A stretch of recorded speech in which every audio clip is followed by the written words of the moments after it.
Hey, book lovers, it's Sarah, host of the GSMC Book Review Podcast, and we are about to have another conversation with another fabulous author. But before we get to that, I would once again like to talk to you about Linens and Hutch. Yes, I know that I've been raving about their sheets and their reversible down alternative comforters and their amazing pillow top mattress covers and their quilts and just everything. Their regular sheet sets. So wonderful. I have just been enjoying the heck out of it. I don't know that I can't remember the last time I got all new bedding in one fell swoop. I usually get it in bits and pieces. So I can't help but rave. And if you would like to experience this simple joy of new bedding, you are in luck because Linens and Hutch is currently offering 70% off of their entire website if you just go to linensandhutch.com and use the promo code GSMCBOOK when you check out. It's that simple. 70% off of their entire website plus free shipping using the promo code GSMCBOOK. Nothing could be easier. And how can they do this? Well, they cut out the middle person. They work directly with manufacturers and designers, and so they can pass those savings on to you. Their colors are classic and timeless. Their bed sets are amazing. You get 100 nights to try for free, and you can return them if they aren't to your satisfaction. So once again, go to linensandhutch.com. That's linensandhucth.com and enter the promo code GSMCBOOK at checkout, and you'll receive 75% off their entire website, and you'll get free shipping. You should definitely go check it out.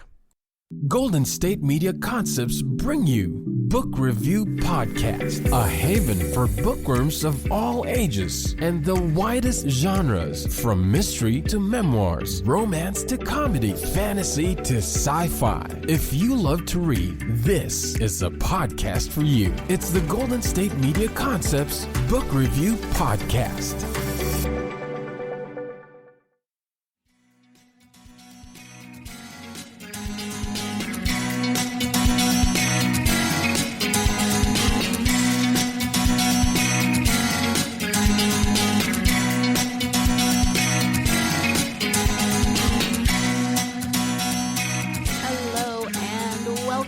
GSMC Book Review Podcast. I am your host, Sarah. We are brought to you by the GSMC Podcast Network, and I am here to talk about books.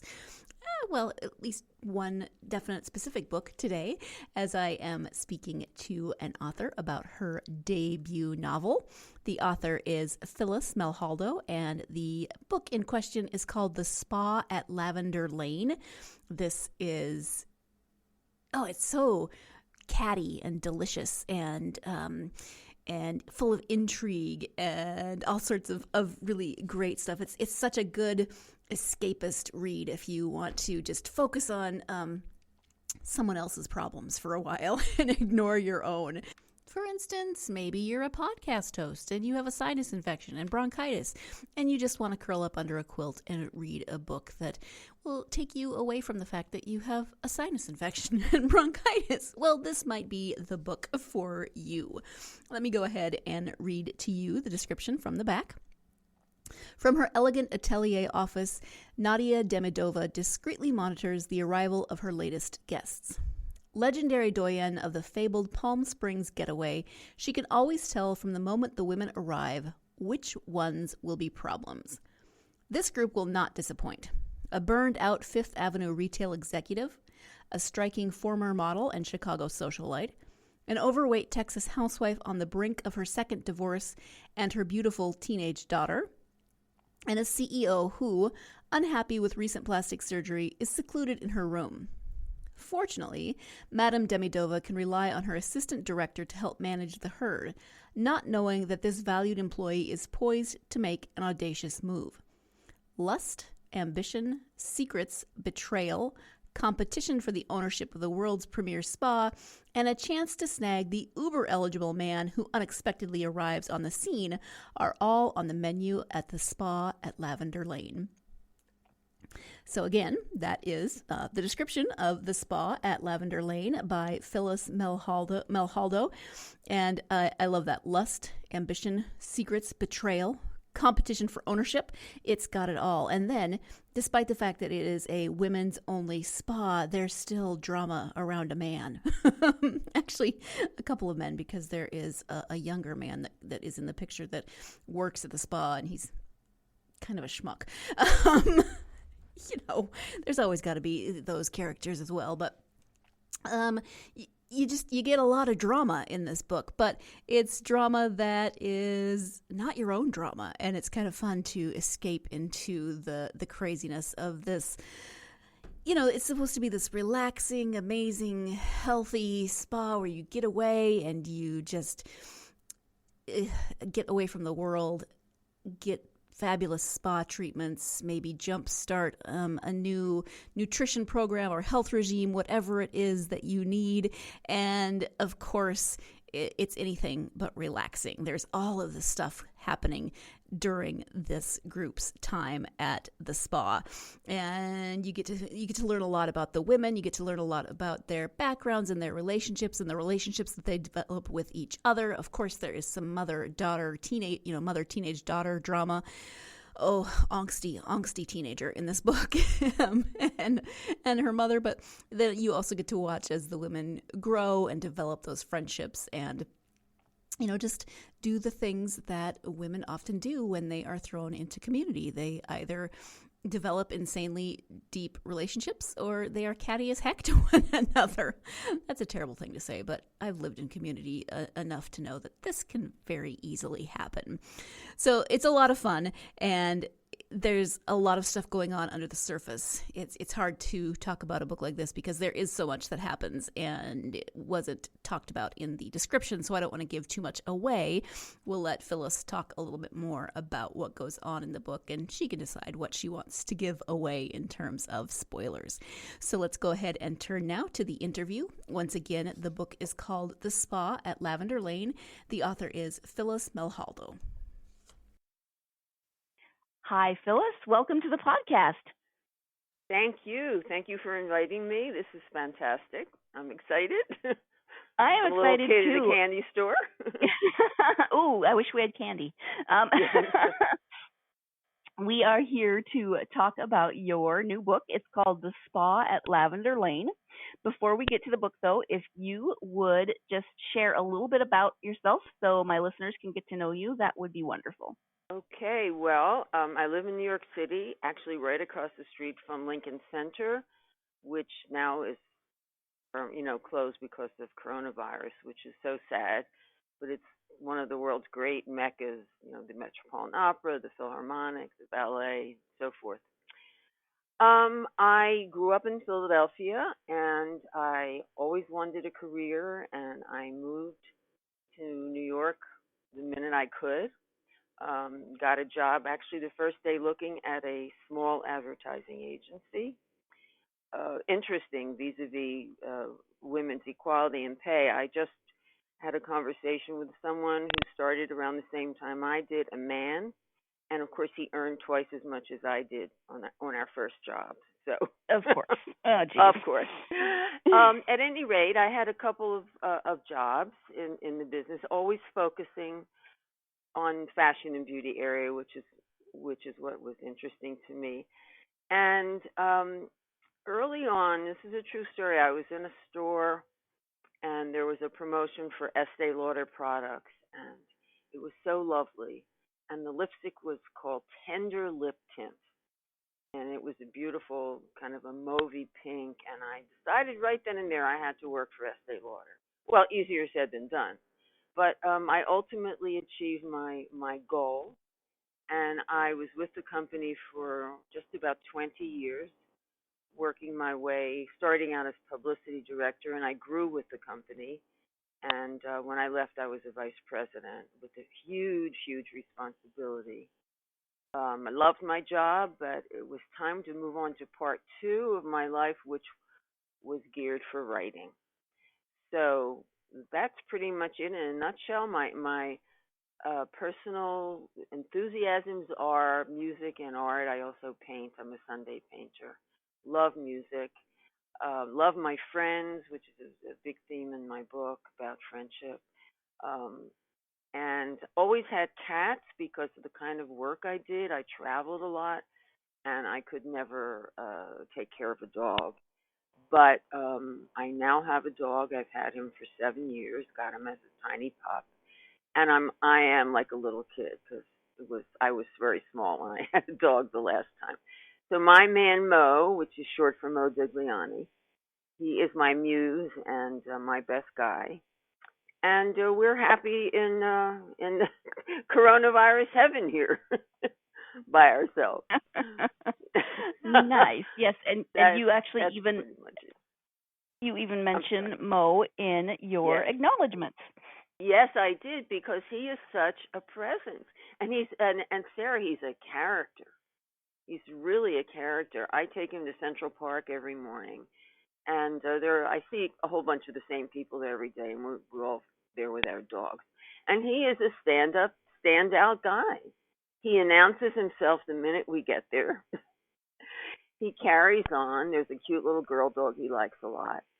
Um, but he is really he's the love and the light of my life. He's very special, and when people tell you how much they really love their dogs, believe them. It's a very special relationship. I can't quite explain it, but they find a place in your heart you did not know existed.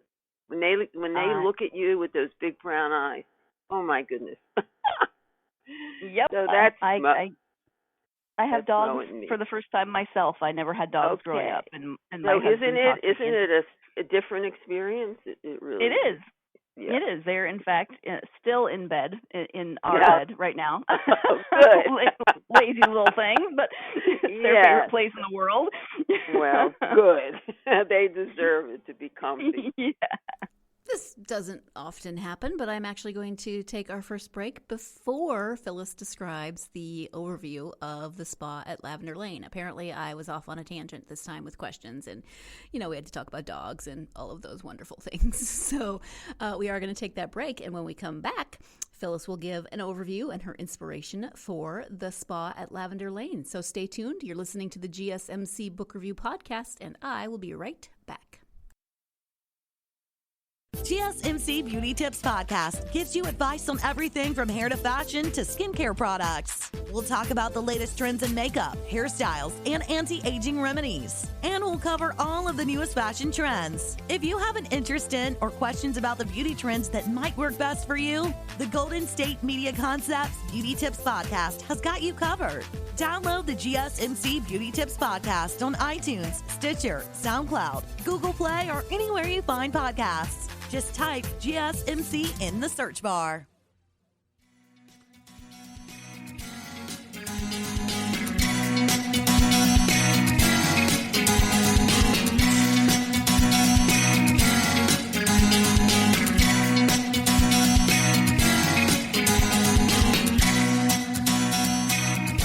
Welcome back to the GSMC Book Review Podcast and my interview with author Phyllis Melhaldo about her debut novel, The Spa at Lavender Lane.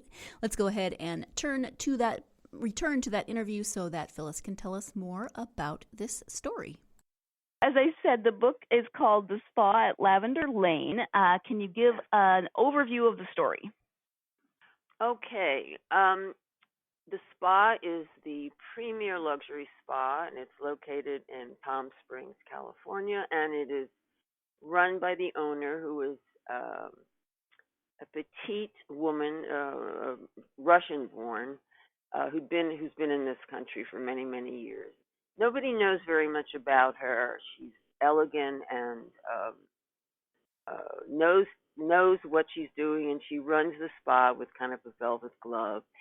And it's a 10-day stay. It's quite expensive. So her guests are somewhat prima donnas and divas and that sort of thing. So I introduce the various guests, and it's what unfolds is the relationships that they form, the issues that they have, the problems that they overcome. There's the theme of friendship and second chances. I think the second chances thing is very very important nowadays because so many people are doing second careers or looking for new partners or what have you. Um, so that's a big theme in the book. And as I said, friendship, very, very big theme. And what happens there is a little, I'll have to say it, lust. There's secrets, there's betrayal. Um, and at some point, the spa becomes available for new ownership, and the women all want it. And it's what happens between them, the jousting for it. And then, of course, a man comes along, which is unusual because it's a female only resort. And of course, they all want him too. And this was my opportunity to create my perfect man on paper. And he's charming and wonderful. And a good time is had by most. By most. There's By one, most. well, yes, there's one character in there that everybody loves to hate. Her name is Mavis, and she is a former supermodel who is in her 50s now, and she bagged herself a very rich husband, but she's very bored staying home, and she is picking up on a theme of older models. We've had that going now for a couple of years, and she thinks it's time to make a big comeback and be the supermodel she once was. And it's her shenanigans and what she does. There is a fabulous face cream called the Quince Rejuvenating Cream, and it's the most miraculous cream you've ever wanted in your life, and it costs a fortune. And there's some activity going on with that. There is a woman who, in the beginning of the book, is hiding in her room because she had a facelift, which she thinks is not very good. And the reason she had the facelift is she was the CEO of her family-owned nutritional supplement company, and the board of directors decided that she was looking a little haggard and they needed someone younger to be the face of the company. So she felt she had to fix herself up. So there's a whole theme going there too, because first of all, she didn't look bad. It was most of it was in her head, but how she grappled with that situation. And I won't tell your listeners what happens because I don't want to ruin the story for them. So that was Mavis. That was Eleanor. Then we have Charlotte, she's just a lovely, lovely character. She's a little overweight. She's from Texas, and she's going through a second divorce. And she has brought to the spa with her her young, rebellious, absolutely beautiful daughter. And I think a lot of mothers will recognize the jousting between mothers and daughters, especially at that age. So what happens with them, and there has to be a comeuppance, which there is. But the daughter, whose name is Lauren, who is quite beautiful, wants to be a model. So lo and behold, Mavis looks at her and says, this could be my ticket back in. They could do an older woman, younger woman approach to the skincare advertising. So there's a whole drama that goes along with that. Then there is Phoebe, who's English, the assistant director of the spa, who's devoted 20 years of her life there. She lives almost a hermetic existence, and she's totally devoted to the owner, Madame Demidova. But she does harbor a little resentment, feeling that, she's put her whole life into it and she really wants a piece of the pie. So she's a very nice woman, but she, like with many human emotions, it's not 100%. She's got this little thing going. And then there's Tony. Tony is not me, but is the closest to me of any of the characters. She's a retail executive who is kind of tired. She's worked very, very hard, and she was also kind of negating the gnawing feeling that she had that she was missing something in life. And what she realizes that is she really wanted a child. And so how she goes about having that child is an interesting story. She and her gay best friend, who also wanted to be a parent, decide they would parent together. So she comes to the spa. She's pregnant, but she's only about 2.5 months along, and so she wants to keep that to herself because there is that thing about the first trimester that you're never sure that the baby will hopefully stay. So that's pretty much the cast of characters. As the spa, as you mentioned, is a character in itself, and it's quite a place. I would love to go there. I made Yeah. it up. I made it up, but I have been to many spas, so the creation in my mind was informed, by all the spas that I've been to. And the reason I've been to many spas is the kind of job I had, which was just extraordinary. I can't begin to tell you. We could do a whole other show just on my job. It was incredibly glamorous, but extremely work intensive. And I worked. I invented 24/7, and I traveled a great deal. And it was very rare that I could get a real extended vacation. So what I was able to do sometimes, if I was away from home, have a Saturday and Sunday, and then maybe grab a Monday or a Friday and go to a spa. And that's where I learned about spas and saw that there were many, women who were exhausted from life or work or what have you who went to those spas. And I picked Palm Springs, I don't know, because I wanted to go there, I guess. I think there are a couple spas in Palm Springs, but not my Lavender Lane. No. Right. And right. indeed, when there's a wonderful bookstore there, I've been told, and when they were told of my book, they invited me to come and do a reading, which I would have loved to, but then book.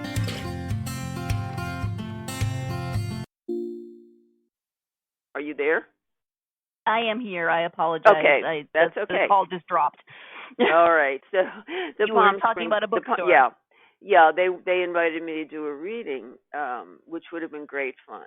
But then the coronavirus hit, so that right. didn't happen. I didn't want to give too much away about the book because that would ruin it for readers. But that's kind of the gist of it. It's a lot of fun, Sarah. It's fun. It's there's some naughty parts. There's some very funny parts. But underneath all of that, these are real women with real issues. And as I said, there are two very strong themes. One is friendship, a couple of really nice friendships that form there.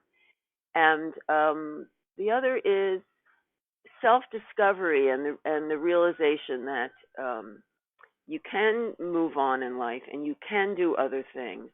And there's always an opportunity to do something else. There is a quote from The Wizard of Oz that I just love, and it's Glenda the Good Witch. And she says, "You've always had the power, my dear. You just had to find it for yourself." And I just love that. Yeah. I think it says a lot. So those are my ladies at the spa. And I think when they leave the spa, they have renewed enthusiasm for what lies ahead, and that feeling of, well, it's going to be good. The romance, I will let that go, because there are romances in there, more than one, with the same man. Yeah. Peter, my dream man on paper. So. Yes. Now, when the book ends, there's some space there for returning to Lavender Lane. Is that something that you want to do? I hoped I left that open. I wasn't sure because I wasn't sure what I was going to do. But so many readers have written to me and asked me, "Oh, is there going to be a sequel? I need to read a sequel. I need to know what happens. and that is so wonderful, and that to know somebody so interested. So I'm hoping there will be. I don't know what it'll be called. I'm calling it, when I'm working on it, Spa 2, but I'll come up with a better name. Except Spa 2. Yeah. Yeah, maybe not the most original. No. Yeah. That's my working title, Spa 2. Right. Yeah. Now, normally I ask about the main character. This book is fun because it really is an ensemble cast. Right. So, you've got the one character that, as you mentioned, everyone loves to hate, and oh my goodness, she is a piece of work. Yes, she is. Are there any of the characters that you think might resonate with readers more than others? A lot of people like Charlotte, the one who has problems with her daughter. She's very sweet, and life has not gone the way that she thought it would. Not that it does for everybody, and people really, really like her. Tony will resonate with so many women who, are then worried about the clock running out in terms of having a child, and there are a lot of women who kind of threw themselves into their careers for leaving other parts of their life to go by the wayside. And I think she will resonate with them. There are women who will resonate with that, getting older, not liking the way they look, feeling left out, feeling overlooked. There's kind of something for everybody in there. I don't know. In terms of the spa, yes. It seems very elaborate, very lush, very beautiful. Yes. Do you know what it looks like completely, or does it sort of evolve as you write? I'm kind of picturing like a Harry Potter staircase moving, or well, I need this. One of the things in the thinking about part 2, and I had to put part 2 aside for a reason I can tell you later, because it's another book that I'm working on. I'm thinking that the spa will. Madame Demidova owned a huge amount of property, and a lot of it wasn't developed, which was part of the beauty of it, that you just had this vast landscape of wonderfulness. But I have an idea that I won't give away of some addition or something else to add to the attractiveness of the spa, the physical spa. And actually, what I have in the way it looks in my head is probably different from what one would find in Palm Springs. I've only been to Palm Springs actually once, and in all the photographs that I've seen, it has a rather 1950s modern kind of sensibility about it. I think it was the refuge of a lot of movie stars in its day. But the house in my head doesn't look like that. It's almost New England, because it's big house. I don't know. I guess I have to describe it more next time around. Or just let people imagine it as they will. Yeah, that's true too. Yeah. I will leave you to your imagination of what this spa may or may not look like. And when we come back, Phyllis will be talking about her inspiration for the story. So stay tuned. You're listening to the GSMC Book Review Podcast, and I'll be right back. Tired of searching the vast jungle of podcasts? Now listen close and hear this out. There's a podcast network that covers just about everything that you've been searching. Hey! The Golden State Media Concepts Podcast Network is here. Nothing less than a podcast bliss with endless hours of podcast coverage. From news, sports, music, fashion, cooking, entertainment, fantasy, football, and so much more. So stop lurking around and go straight out to the Golden State Media Concepts Podcast Network. Guaranteed to fill that podcast itch. whatever it may be. Visit us at www.gsmcpodcast.com. Follow us on Facebook and Twitter, and download us on iTunes, SoundCloud, and Google Play.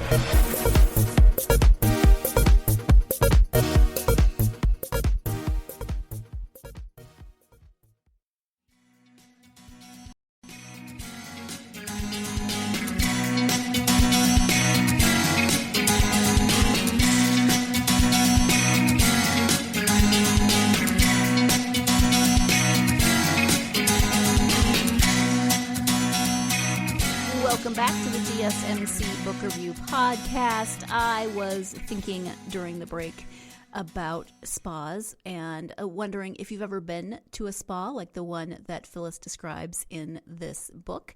I have not to one where you go and stay there. I've been to day spas a couple of times. My fabulous auntie, whom I lived with in Texas for 3 years, and then we've been very close ever since, has taken me very generously to a few different spas in various places that both of us have lived, and it has been lovely. But that was just, for a few hours here and there. I've never been to one where you stay at them.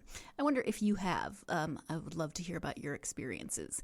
But back to the interview, and we will go ahead and talk to Phyllis about her inspiration for this particular story.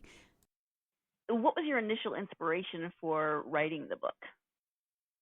When I left my job, I knew that I wanted to write. That was the reason that I left. And it was I made this huge leap because, who would give up that job? Really, it's the kind of job that women, salivate for. But I did want to write, and I had been wanting to write for a long time. And to, decompress, I actually went to Canyon Ranch. And while I'm there, kind of relaxing and getting all the wonderful things one gets at a place like that, I thought to myself, wow, this might be a really good vehicle or a cauldron, a place that I could set characters to. And that was really, really how it started. And I didn't have any idea who the characters would be. And when I started to write, I just thought, well, what kind of women would come to a place like this, or a place that's even fancier in my imagination? And that's pretty much how it happened. But then I had to put it aside. I had family responsibilities and what have you. And then I started to write again. And then I put it aside because another project came my way. Which is a very, very, very different. It's a more serious book. It's a true story based on the lives of close friends of mine. And I worked on that book for 4 years. And I had to do a great deal of traveling for that. It involved going to Dubai, Abu Dhabi, and Italy a couple of times. And that book was, after all of the time and effort I put into it, the book was put aside for some legal reasons. Then I went back and did the spa. And just as I was about to really get into Spa 2, this other book is now possible. And I'm doing an edit now on it. So that will come out before. It's called Chasing Life, and it's a true story of a young woman doctor who was brilliant, and her husband. Their names were Desiree and Rob, and they met on Desiree's first day in college. She was 17 and Rob was 19, and they had this charming, lovely love story. And she went on to get her MD and her PhD. Brilliant, brilliant young woman. And she was barely into medical school when she learned that she had breast cancer. And this is the story about how they dealt with it and how the love and devotion of her husband enabled her to achieve her goals and to achieve her dream. And she had a remarkable resiliency and spirituality and ability to find joy in everything, even though she had this miserable disease in her body. She did ultimately pass on, not before she achieved amazing things. She became, at 38 years old, the head of palliative care at New York Hospital, which was extraordinary. And all of her schooling, none of her classmates even knew she was ill, because I interviewed so many of them.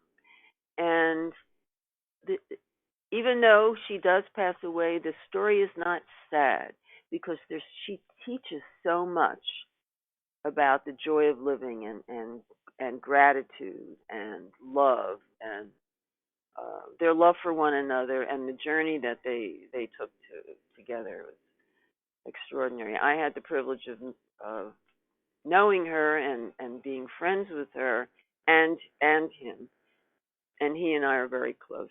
He's like a brother at this point, and I'm thrilled that and he's a wonderful, smart, personable guy and a great speaker. So, Sarah, even as you and I are on the phone, he is in Italy now, I think, doing a podcast. not about the book. He's become a life coach, and he has so much compassion and so much to offer in terms of lessons in life. So it's just funny how life turns out. So I'm very excited. I wrote the book with him in his voice, which I didn't think I could ever do, write like a man. But we were step in step together. I would interview him, he would talk, I would write, he would read it and tell me if it was right. We'd laugh, we'd cry. It was quite an experience. And as I say, I think of Desiree all the time. If I have a hard day, I think about her and what she taught me. And she was just this girl had so much going for her. She was beautiful and sweet and funny and smart beyond. She went all through medical school and got her PhD, all on grants. In the last few years of her life, they traveled a great deal.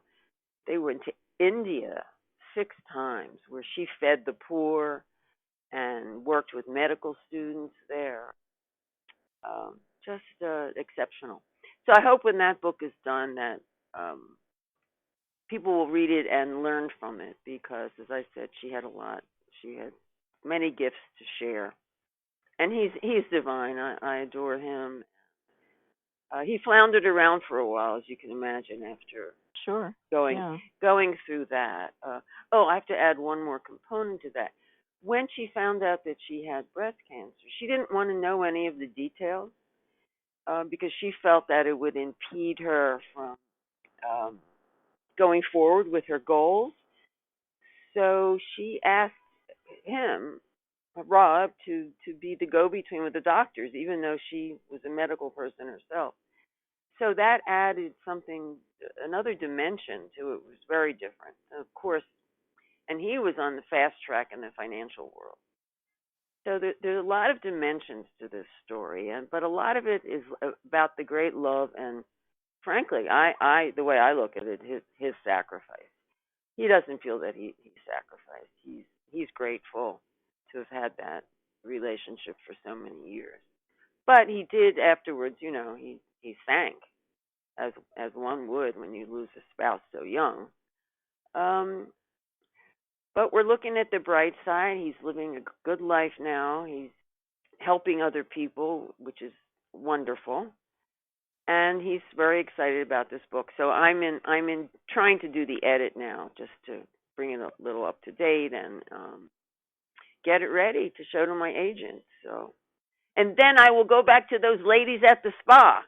Because they're a lot of fun. I'm trying to think of how am I going to get them back there. I do have 1 and 2 new characters to introduce, but the Sure. main ladies have to be there. Mavis, that terrible person, has to be there, and Eleanor has to be there, and Charlotte has to be there, and Tony has to be there, and Phoebe now is more important because she's running the place. Yeah. So she will be a stronger character going forward, and she has, of course, issues of her own. And I'm trying to figure out if I give her a romance or not. She's been living a nun's life for all these years. But where's she going to find a guy at the spa? Aha! Well, I'm thinking of one. Showed up in this book. Yes, I'm thinking of one. So that's the fun part, coming up with all this stuff. It really is fun. I said I'm like a kid in a candy store. It's great. I love it. Yeah. Now, did you? I know that you drew from some of your own experience. What about research for this book? Did you do a lot of research? Actually, I really didn't, to be honest. I don't know how good that is, but I know so much about the beauty business, and from my years at Estee Lauder, I did go to Saratoga Springs because they have the mud baths there, which I haven't put into this one. I think maybe that's coming in the next one. And I have a picture of myself in this bathtub of dirty water. I think, how in the heck did I ever get into that bathtub? I mean, it's really gross. But it's supposed to be, filled with all these healing minerals and stuff. So if I go forward with that theme, there'll be some research because there's a lot of interesting background about mineral springs, and Native Americans believed in the healing powers and all of that. So you got the secret out of me. That's what's going to be in the next book about these healing waters. The research, and then I, of course, had to read more about Palm Springs because, as I said, I've really only been there one time. Mm-hmm. But in terms of models, I worked my whole career with models. In terms of Tony's business in retail, I always had to work with retailers because I did promotions in department stores. And in terms of the supplement lady, I've been taking tons of vitamins for years. So I know a little bit about that business. Who else am I missing? The models, the supplements, the retail. Those are the main things. I mean, really, my research is from my experiences for the most part, I would say. Mm-hmm. And my imagination. That's the most fun. I sometimes wake up from a dream, and the dream is means nothing. I sort of don't even remember what it is, but I'll wake up with an idea, mm-hmm. which is kind of fun. Of course, Mo wants to go out. He doesn't care about my ideas. He needs to have his first walk of the day, so I have to jot it down real fast. So, no, that's pretty much the extent of the research. I don't know how people write historical novels. I mean, I guess now with the internet, it's not that hard. But I went to graduate school, and I remember you had to go into the stacks to do research. I mean, there was no such thing as Google. Right. You had to dig through the card catalog. Right. It's so funny. One of my family responsibilities was looking after my aunt, whose name was Sarah. I loved her dearly, and she had no children. I was like an adopted daughter. And I remember showing her, bringing a laptop and showing her Google. She couldn't believe it. What do you mean you can put in a question and you get an answer from who? Exactly. I had a similar conversation once at a job I was at, and there was a woman in my office, and she, I don't even remember what question she had, but I typed it into Google, and she just looked at me and she said, "You can ask it questions." It's extraordinary. I'm flummoxed by by a lot of technology. I was terrified when you told me we were using this Uber conference. All I know about Uber is a car you call. I know. It's so weird that they have the same name. Yes. So I know how to get on a Zoom. I don't know how to host a Zoom, but I know how to get on a Zoom. Yeah. I think a lot of people have learned about Zoom in the last 9 months or so. I'm in a writers group, and of course we used to meet in person, which I always enjoyed, and now we do it on Zoom. It is so weird. I'm sorry. No, I hear you.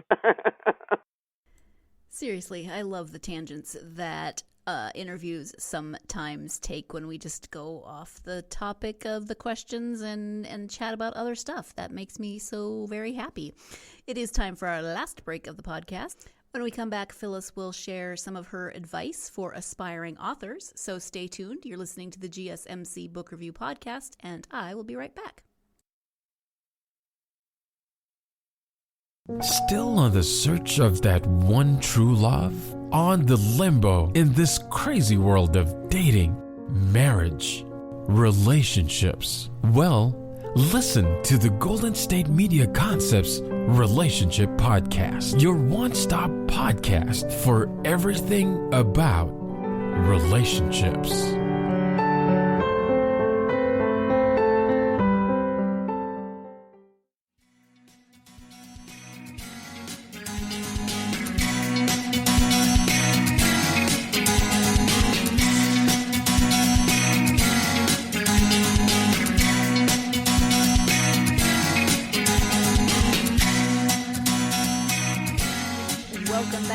GSMC Book Review Podcast and the conclusion of my interview with author Phyllis Melhaldo.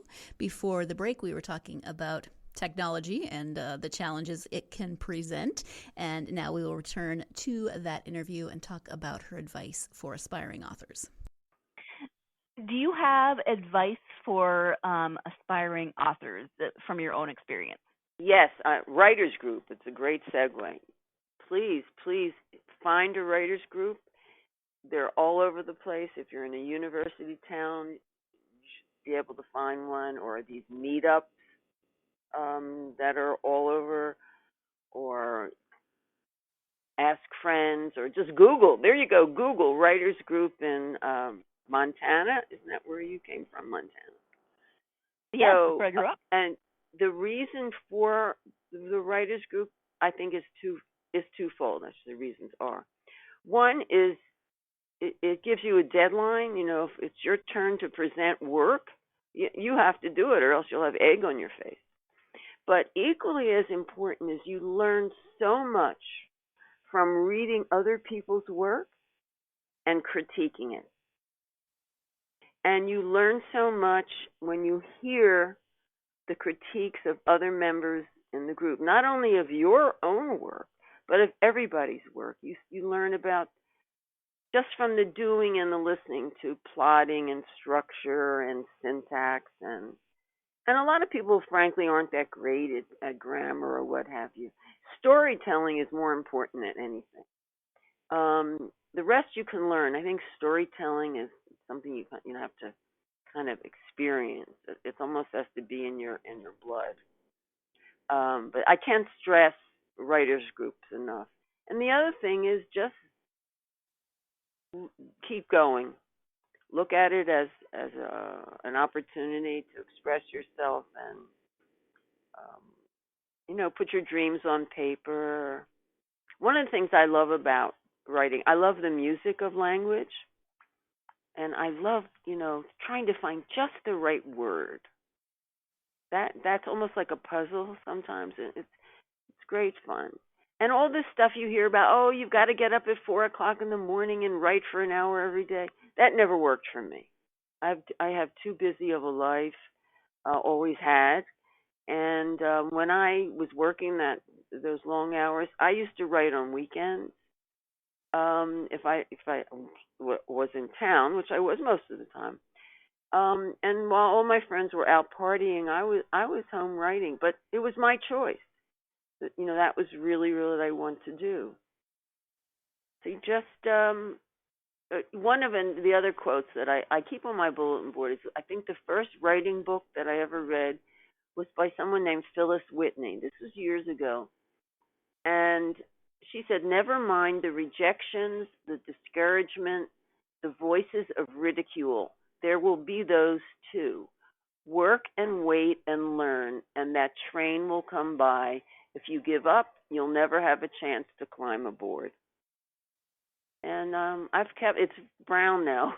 It's been up there for so long. And I sure had my rejections and ups and downs. I had one agent and she passed away. And then I got another agent and she, it was another book that I wrote some time ago. I thought it was being bought by a big publisher, and they did the publisher's lunch and all of that. And then that went away. I've written screenplays. I had one optioned, and I had the lunch at the Polo Club in Beverly Hills. And I thought that was going to happen, and that went away. So I've just stuck to it, and now my horses come in. It wasn't easy to get an agent. I did get one, and she's believed in it from the get-go. She liked it and saw. After that was after rejections. I guess another answer to that question, you've got to kind of be immune to rejection and resilient. Just like Glenda said, you've got the power, go for it. But it takes, sometimes you say, wow, what's the point? I should just be laying around eating bonbons. But I'm too. That's not what I really want to do. This is what I want to do, and I'm happy that I've been given the opportunity to do it. I'm fortunate, I believe. So, and Mo wouldn't let you lie around eating bonbons anyway. No, my goodness, he'd want the bonbons too, and chocolate is not good for dogs. No, it's not. No, thankfully for him, I get my exercise because I take him out, 3 times a day. So. Oh, nice. Yeah, my sweetheart. So when you take time to read for yourself, do you have favorite authors or genres that you like to turn to? Well, my reading time is limited, and it's hard for me to read fiction while I'm writing because I'm living in my world, my own personal world, and then when I'm writing, I'm living in Spa or Abu Dhabi or Rome was the other book, Chasing Life. So it's hard to be in another universe.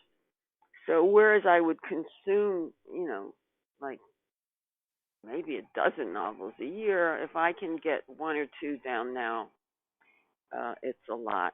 The most recent one I read was Why the Crawdads Sing, and that's about a world so totally different, about this young woman who lives in the swamps, and I enjoyed that. And right after that, I read Dutch House by Ann Patchett. For 2 reasons. One is that I like anything she writes. I thought Bel Canto was kept me on the edge of my seat several years ago. She's a wonderful writer, and it also, she writes about this area where I lived when I was at home in Pennsylvania. So I thought, I wonder why, because she's, I believe, from the South. And then I realized that I have not read any, I'm embarrassed, I have not read any African American literature, and I need to do that. And I've actually read a review of a book that I noted called Homegoing, about several generations of women, that sounded very interesting to me. And then there's a nonfiction by a man named Coates. I believe it was a bestseller, where stories that he has, or conversations he has with his son.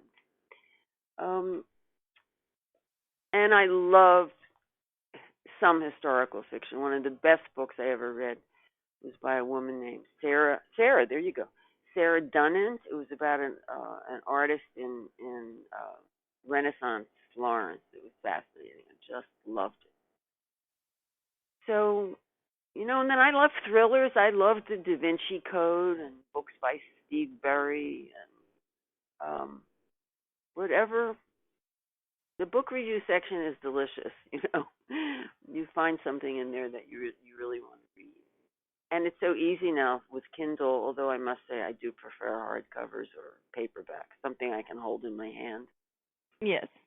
Yeah, although Kindle is definitely easier when you travel, yes, but I understand absolutely. about wanting the physical book. Yeah. But I don't know if I have any more room in my house for books. I have books everywhere, under the bed, in the corner. I mean, I have built-in bookcases. I can't bear to give away a book. I mean, I understand. Yeah. Yeah. So. Well, Phyllis, I know you have a website, so if you can share your website and where people might be able to interact with you on social media, if you're on social media at all. Absolutely. My website is phyllismelhaldo.com, and I am on Facebook, Phyllis Melhaldo Author, and I'm on LinkedIn and Instagram, Phyllis Melhaldo, on both of those. I do have a, what's the other one? The one the president likes. Twitter. I have a Twitter account, but I frankly don't know how to use it, and I don't understand it, so I don't pay very much attention to it. But I am regularly on Facebook, Instagram, and LinkedIn. And my website. There's some fun photographs on my website from my days. There are. Yeah. Oh, you went and you looked? Yeah, I have. I'm glad you did. So funny stories here. I recently posted that picture of Bruce Boxleitner and myself. He was that beautiful, handsome TV star back in the day, and he was the Lauder for Men man. We had a fragrance, and part of my job, in addition to everything else, was to take him around the country, where women absolutely threw themselves at him. I mean, I was like his bodyguard. So there's that picture, and I wrote on Facebook, I said, no, that isn't the cat that swallowed the canary. It's just me on the arm of this, this handsome guy. So somebody writes in, whoa, you really had a hard job. They didn't you might know what else I was juggling. Oh my God, they had no clue. All the publicity for all the fragrances and all the skin creams and all the makeup and all the Lauder family things, and oh my God. And here I am, looking like I had not a care in the world on the arm of this gorgeous guy. Well, it was one of the perks of the job, I have to say. Sure. So, well, we have talked about quite a lot of different things during our time together, but is there anything that we haven't covered that you wanted to mention about the book or writing, or anything that we have not touched on? Just that I hope people read the book and have fun with it. It's meant to be fun. It's meant to be an escape. Yes, there are these underlying themes, but nonetheless, I think it's fun, and just hope people read it and enjoy it. I'm very heartened by the responses I've gotten. Oh my gosh, it's been so great, so great. Somebody wrote, what did she say? That she loved it, and she laughed, she cried, and there were parts that made her just want to stand up and cheer. I loved that one. That's a good one. I agree. Yeah, that was a good one. There are many really good ones, and that's because you don't know. Everybody loves their baby. I think it's a good book, but I wrote it. Right? Yes. So I didn't have a clue what would happen when it got out there, and that's scary. That is darn scary. Sure. So now I got all these 5-star likes and reviews, and then somebody comes along and gives me 3.5, and I felt really bad. I had 99% 5 stars and one little guy, and that's the one I'm thinking about. So I can't do that. Yeah, absolutely. Yeah. Absolutely. And at least it was 3.5 and not 1. I mean, Yes, that's true. That's true. But overwhelming response has been very, very positive. So that's wonderful. That I'm grateful. Yeah. And I'm grateful that you asked to speak. I really appreciate it. And I thank you very much. Well, I appreciate you taking the time to speak to me. And, I know that Mo is having his own spa day today so that he's not interrupting the ER.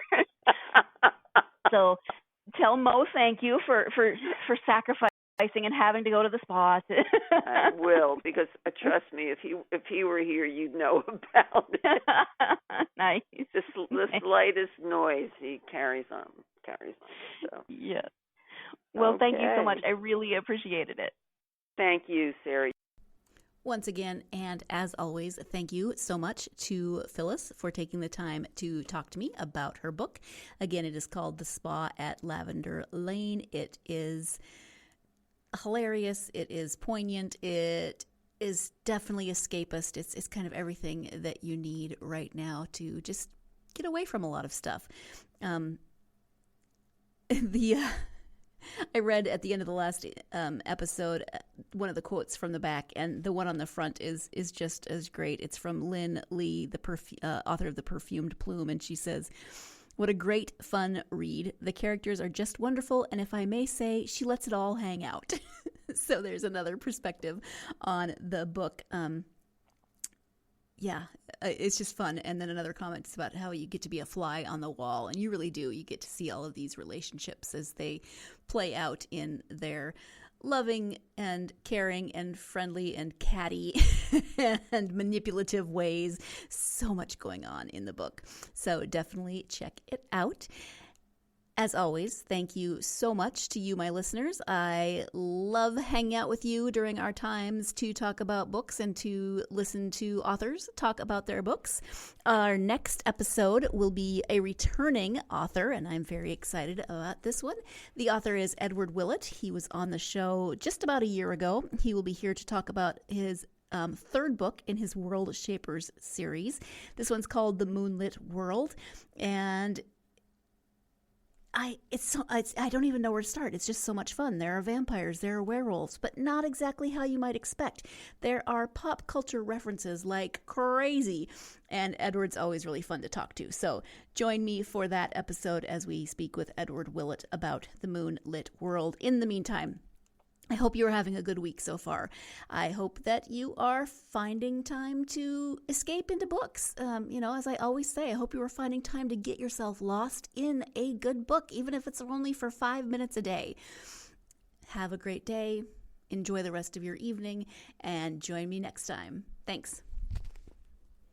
You've been listening to the Golden State Media Concepts Book Review Podcast, part of the Golden State Media Concepts Podcast Network. You can find this show and others like it at www.gsmcpodcast.com. Download our podcast on iTunes, Stitcher, SoundCloud, and Google Play. Just type in GSMC to find all the shows from the Golden State Media Concepts Podcast Network, from movies to music, from sports to entertainment, and even weird news. You can also follow us on Twitter and on Facebook. Thank you, and we hope you have enjoyed today's program.